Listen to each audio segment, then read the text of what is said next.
Hi, and welcome to another episode of Your Right to Know, brought to you by the Fitchburg Republican City Committee. I will be your host, and as my co-host, as always, is the wonderful Mary Lotze. And tonight we have a very, very special guest, and not a stranger to Your Right to Know. And it is the Republican candidate for the governor of Massachusetts, Geoff Diehl. How are you doing today, Geoff? Great, Andrew and Mary. Thank you so much for having me, and I really appreciate being on the show again. It's a lot of fun. Well, it's a pleasure to have you back, that's for sure. It has been several years since for you to return to Fitchburg and join Mary and I on Your Right to Know. But as we begin, I'd like to give you a little bit of opportunity to reintroduce yourself to our viewers. Sure. So back in 2010, I ran for the first time for the state legislature. I was 40 years old, never been involved in politics before, but I was on my local town finance committee. I saw that the state really wasn't supporting the towns the way I thought they should. So I ended up running against an incumbent Democrat. I won that race. And let's see, about 2 or 3 years later, Deval Patrick instituted a brand new package of taxes. One of them was the tech tax, one was the gas tax, where it was going to go up every year automatically with inflation. And so in 2014, I worked with a lot of people across the state to gather signatures and get on the ballot a question to repeal that indexed gas tax, because we knew it was the wrong way to go. I think if anybody watching the show doesn't know, the gas tax was going to go up every year automatically forever without a vote.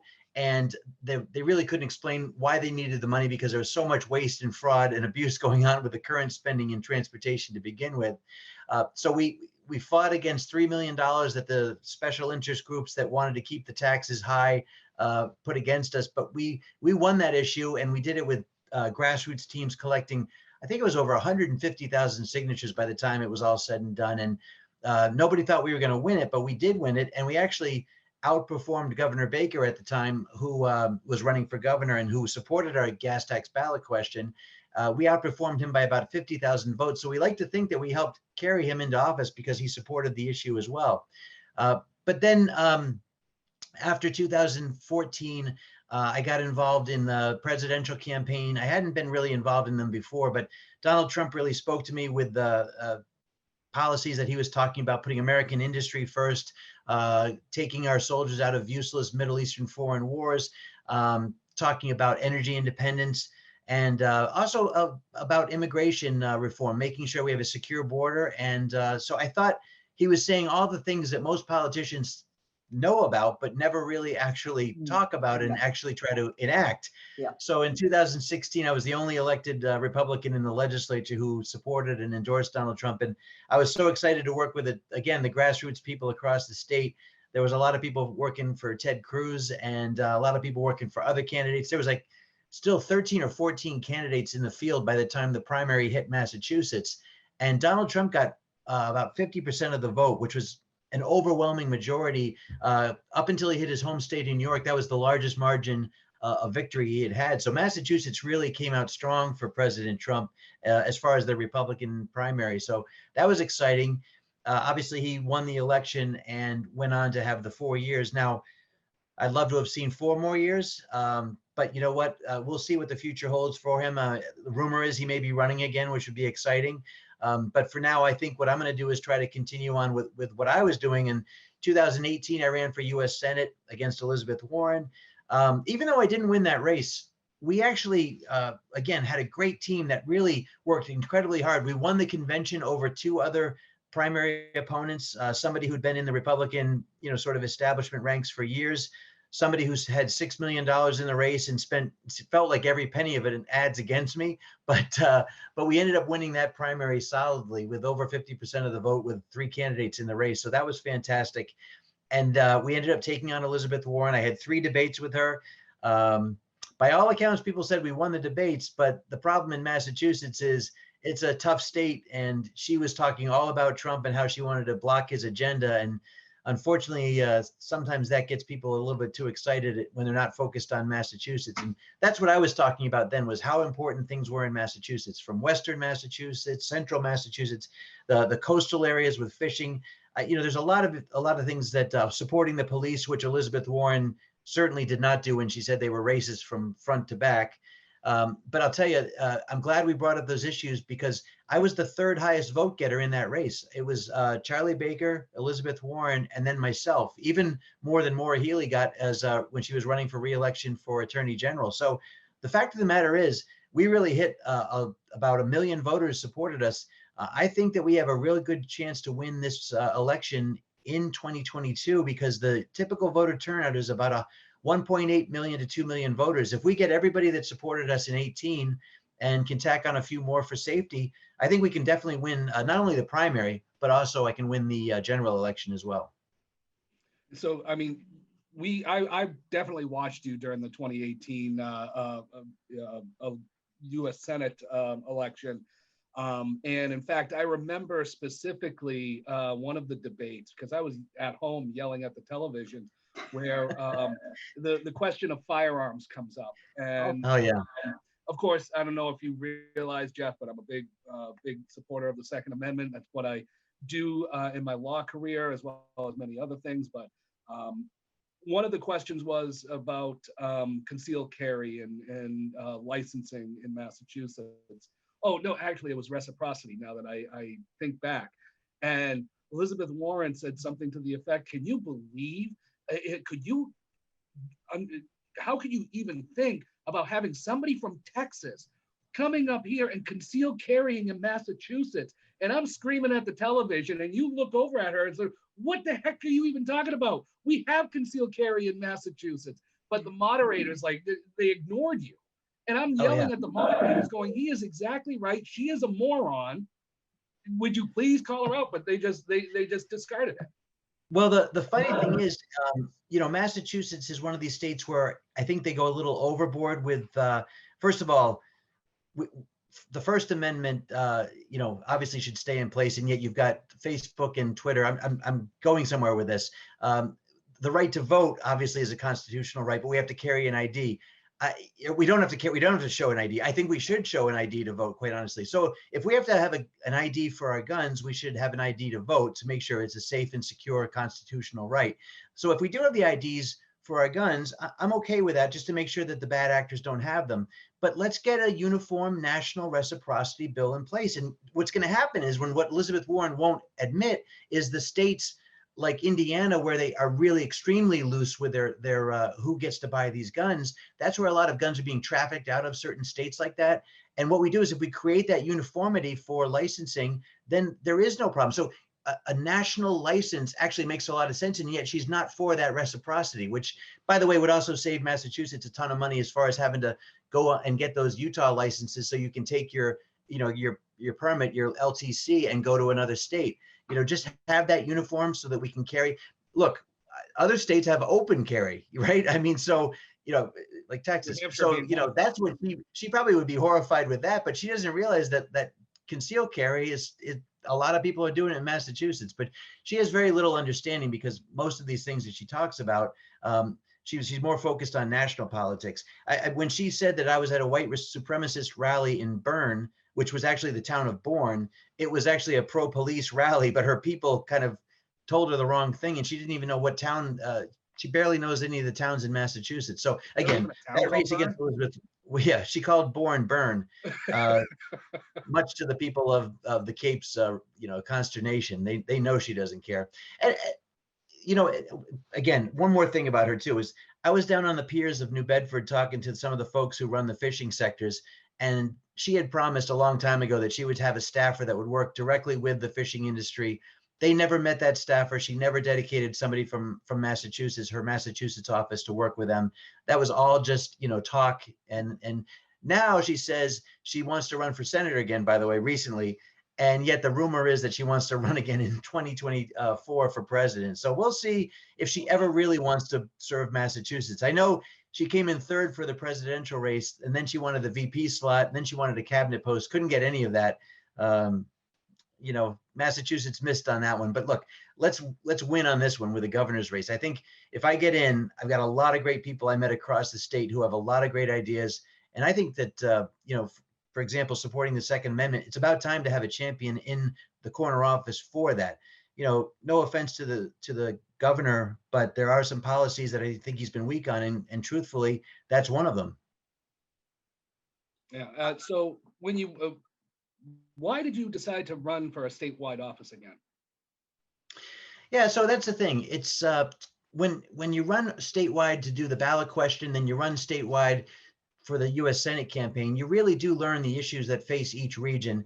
And the other thing too is that, we built such a great team and we came so close. In my opinion, the margin between us and Warren was tough, but we showed that we do have a winnable campaign in Massachusetts. I really feel like I owe it to a lot of people who worked really hard on our campaigns in the past. Plus, there's unfinished business that I had from the legislature, the things I wanted to get done to make sure that we can turn around the state as far as helping businesses. We're going to have massive runaway inflation coming soon from all the federal spending that's going on. I'm a small business owner with my wife. I've worked for small businesses as well. And I brought that perspective onto Beacon Hill. Unfortunately, they tend to be more bureaucratic in nature. They don't really understand small business. So not only have they really didn't understand why the pandemic was such a hit to the small businesses that were forced to close immediately. And by the way, nobody in state government was furloughed or had a layoff or a reduction in pay. Only the people in the private sector who basically pay the bills in the state with the taxes. But the insult to injury is that the legislature, including the governor, have not reduced the unemployment insurance by taking that enhancement off. And so people are still staying at home instead of going back to work because it pays more not to work. And at the same time, the legislature just hit the small businesses with brand new unemployment insurance bills to basically repay that fund. And even though they got $5.3 billion in federal money specifically to help the recovery from the pandemic. So imagine this, right? You total your car and your insurance company gives you the check to replace it, and you go out to the mall and you start spending it on new clothes and new suits. That's what the legislature is doing with the federal money. They were supposed to use it to help small businesses recover, and they're turning around and spending again that money as if it's not earmarked for something already. So that's the pain that small businesses are about to feel. And what they do is they pass that on to the consumer. So you're going to have, again, higher costs for goods here in Massachusetts. And on top of that, that the federal spending means that the dollar is worth less, which means all of the things you purchase are going to have a higher cost. That's inflation. That's that hidden inflation that nobody realizes is basically right around the corner because of the Biden presidency that's spending us into debt for quite a few more decades. As a small business owner myself, I completely understand where you're going with that, Geoff. And yeah, it's a frightening future ahead of us in the next couple of years. Yeah. Yeah. Mary, I'm sorry. Well, no, I was going to go and sort of pivot a little bit into your election and running against Governor Baker. Now, by all accounts, Governor Baker has been a very popular governor. There's many who say he's the most popular governor in the United States. Be that as it may, it seems like he's lost some favor over the pandemic and some of the things that he has not been able to do or is not willing to challenge the legislature to do. Do you think he's going to run again? It would be an unprecedented third term, and he's being very coy.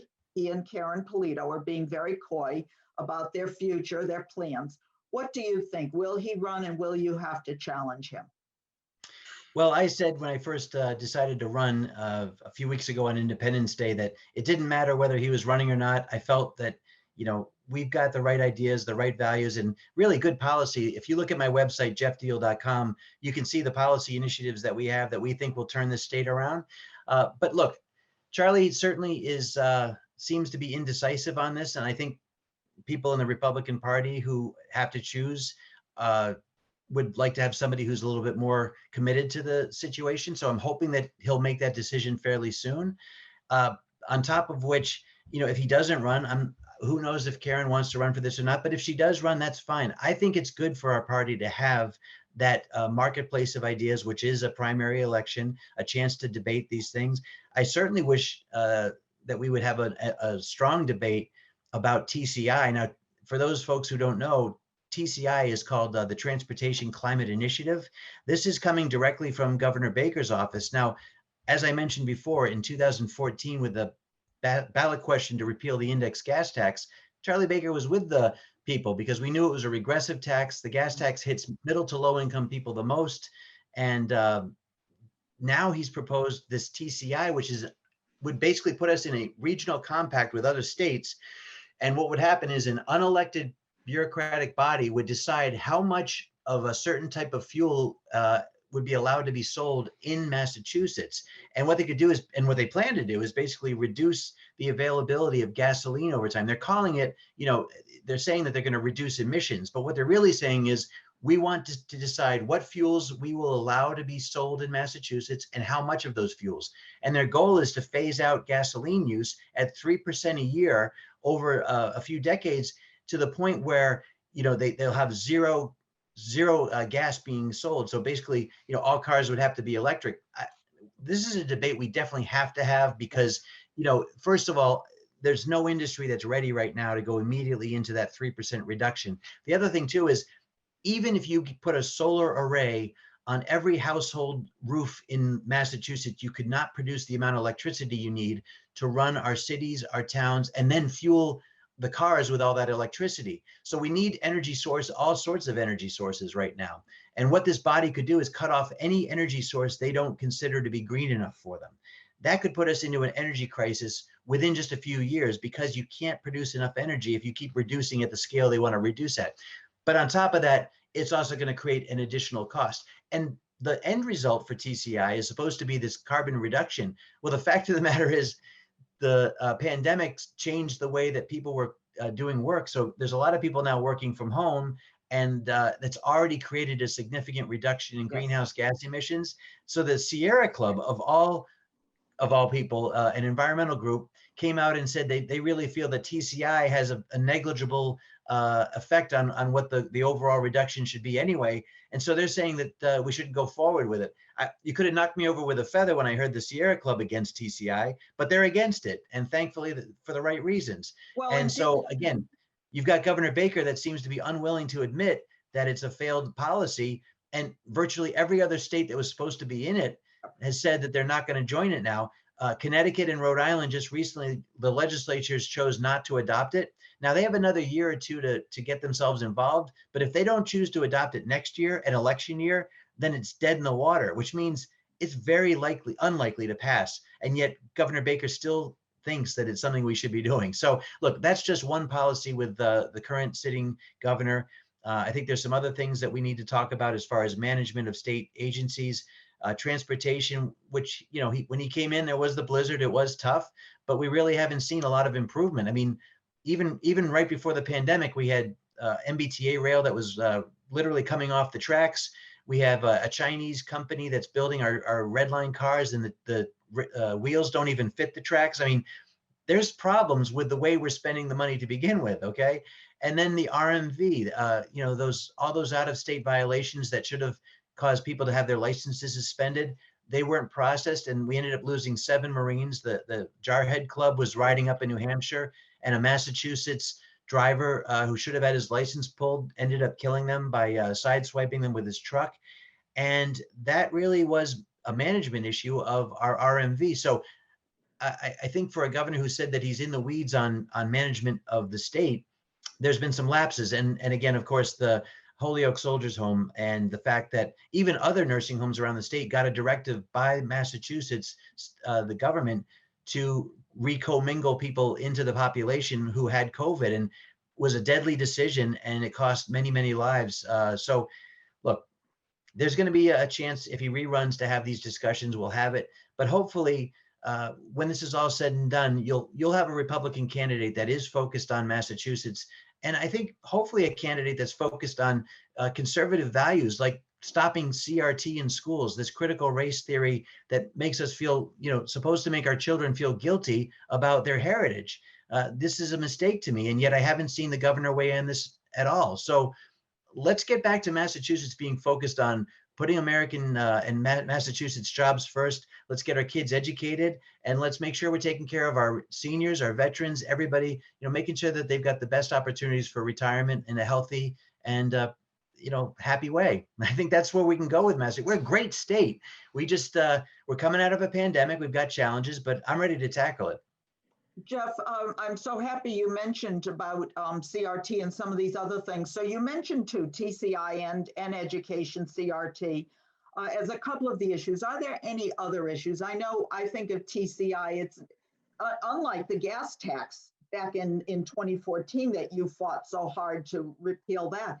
TCI is going to cover or touch everybody, homeowners, property owners. It's going to touch every aspect of fuel that we use. So it's for all of our viewers out there, this is not something that's just going to affect certain drivers. This is going to be everybody who has to heat a home or whatever. Are there any other big issues that you can sort of name that you really need to sort of head off? Well, the other thing that still lingers is the problem of defunding the police. So, and it's not just defunding the police, it's talking about the respect that we should have for the law enforcement officers trying to do their job. You know, back in 2020, when cities were burning, you know, you had people putting ACAB, spray painting it on walls everywhere across America. All cops are, and I'll leave the B word out. But what it really was, the defund the police movement is a continued effort to undermine law enforcement officers who go out every day and risk their lives. Yes, Officer Chauvin in Minneapolis way overstepped and did completely the wrong thing in that situation with George Floyd, and he's paying the price for it, as all officers do when they transgress the law themselves. So the fact of the matter is, any agency, any organization is going to have some people who are bad actors, and those people need to be weeded out or punished. But when you talk about all the men and women who put that blue uniform on every day and go out there and basically risk their lives to help protect our communities, I can't thank them enough every day. So to me, the discussion that continues on, even in Massachusetts, in some states, look, in Northampton, a town in Massachusetts has already just passed a budget where they're cutting their police funding by 50%. If this trend continues around Massachusetts, you're going to get less people willing to train and become police officers. They're just going to avoid a state like this. And we're going to have, you know, empty slots of people who are out there helping our communities. And they don't just help, you know, public safety wise, but they're in our schools talking to kids and helping divert them away from drugs. So I always love talking about the work that the men and women do in blue. And by the way, there was also discussion about getting rid of qualified immunity, right? The state legislature was actually trying to say we should get rid of qualified immunity, which is basically the Good Samaritan law that protects them if something happens while they're out there trying to save somebody's life. If they get rid of qualified immunity, they're also going to basically be putting first responders like EMT, you know, people who are driving ambulances out there trying to save lives, and firefighters. Those people will become liable for anything they do when they're trying to save lives. So to me, the whole argument against law enforcement and against this qualified immunity really strikes at the heart of what it keeps the network of safety in our state, you know, going. What so about that's immigration? What's that? Immigration. What about immigration? We're really coming down on time, but how do you feel about this open door policy and now people coming in they're coming in from the border? Yeah. So I was down to the border in Mexico, and I saw it back in 2018, exactly where the wall ends and people come around. Look, all we need to do is make sure we complete the border. We make sure that people come into the state legally. We process them quickly, get them to be citizens, work above board, above the table, not under the table. Unfortunately, there seems to be a unholy alliance between businesses that want to get that cheap labor and politicians that want their vote, and they keep them sort of living in the shadows as non-registered citizens. I think we need to get those people through the process of citizenship as quickly as possible if they want to be a citizen, and make them Americans, and then they're paying taxes and we're in good shape. But let's make sure that the border is secure as well. I always wonder, and we really are coming down on time, as a Republican governor will say, you're going to make it. You still are going to have a wholly Democratic body to fight against, to work against. And I think that's what maybe potentially what we saw with Governor Baker. He finally, after so many years, just threw up his hand and said, it's easier to fight than switch, or switch than fight. How do you work with a body that is so strongly partisan? and hope to Well, the get funny it. thing is, I had a lot of good friends in the legislature who Democrats. In fact, a gentleman who retired in the same year that I was done lives in Woburn. Jim Dwyer was a former probation officer. He was the one that filed and was able to get the 3 strikes law, Melissa's bill, passed, which would basically made third strike violent offenders have to go to jail for life. That to me was a win that was Republican and Democrat. And I think there's a lot more of those situations than people are aware of that we are willing to work together. But look, like the gas tax, if we have to take the issue outside of Beacon Hill and go to the people and talk to them and make sure that they influence their legislators as well, I think that's another way to put pressure on Beacon Hill lawmakers to do the right thing. So I think there's a lot of avenues and levers we have to pull. And because I've served in there for 8 years, I know how a lot of the sausage is made, and I certainly know that we can do a better job. Geoff, you've got just a minute left. Tell our viewers how they can contact you, how they can reach you. I know you're going to be in Fitchburg with us in September, and so we'll be putting that out on on our media. You're going to be at our meeting, our monthly Fitchburg Republican City Committee meeting. But let the viewers know how they can contact you and find out more about you. Well, first of all, just so we don't run out of time, thank you, Mary. Thank you, Andrew, for the questions and for the forum. Yes, people can go to geoffdiehl.com. It's spelled a little differently, GeoffDiehl.com. There you can sign up to be a volunteer. If you want to get a bumper sticker, a t-shirt, a hat, a lawn sign, you can buy one there and it gets shipped right to you. It's a little bit easier than the way we did in the past. And then on top of that, my issues are laid out. And if you want to donate and support the campaign, obviously we'd love that. But it also, that's a great place to sign up and find out what activities I'll be doing, including going to Fitchburg and having a chance to meet people face to face. This is going to be a year and a half campaign of going out there and talking to people again. And I love it. This is exactly why I ran for office in the first time, listening, hearing what's important to them, and then trying to translate that into common sense law, in our government. I remember knocking on many doors with you. It's a great time. People are great people in the state. They care, and that's why I care. Yes. So thank you, Geoff, for joining Andrew and me tonight. And for our viewers, we leave you tonight. We thank you for watching Your Right to Know and joining the Fitchburg Republican City Committee. Remember, for us, GOP stands for growth, opportunity, and prosperity for all people, and we always stand for freedom. Thank you and good night.